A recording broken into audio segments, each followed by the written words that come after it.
McGill is trapped in space. He's working on the engine of his spacemobile when a meteor sideswiped him. His jetpack stopped him, but he's now 180 meters away from his ship, and the jetpack is out of fuel. He has a mass of 85.3 kilograms, and the pack's mass is 25.8 kilograms. If he throws the pack away from his ship at 12.4 meters per second, how long will it take him to reach his spacemobile? So you've got poor Miguel out here, and he's desperately trying to get to his little spaceship over here. They're 180 meters away. Well, out in space, he's not going to accelerate a whole lot, at least not once he lets go of his little pack. So he's going to take his pack and throw it this way, and that, of course, is going to throw him that way toward the ship. So we want to know how much time it's going to take. We're going to say, hey, I know that V equals d over t. So that means if I'm looking for time, these two are going to trade places, and t is going to equal d over v. So we already know the d is 180 meters. So all I have to do now is figure out how fast he's going to be traveling. Well, he stopped out here, and so at this point he's not moving at all, and so he's going to throw the pack to the left, and the pack's going to throw him to the right. That's an explosion equation.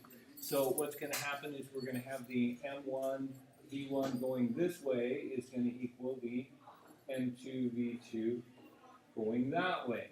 And so all we have to do is make sure that we get the M and the V that match together. So we look here and we say, hey, this is his mass, and this is the pack's mass. So we've got two different masses going on. So his mass is going to go to the right, so we're going to stick that over here, 85.3, and it's going to go, I don't know, that's what we're trying to figure out.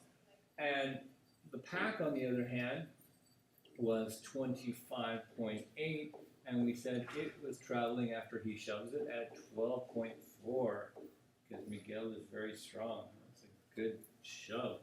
So if I'm looking for V2, of course, this needs to come down here.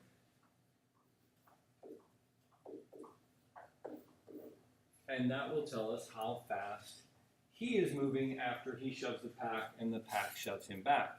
So we end up with 25.8 times 12.4 divided by 85.3.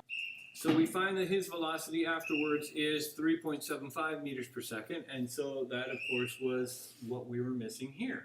So after he's going 3.75 meters per second,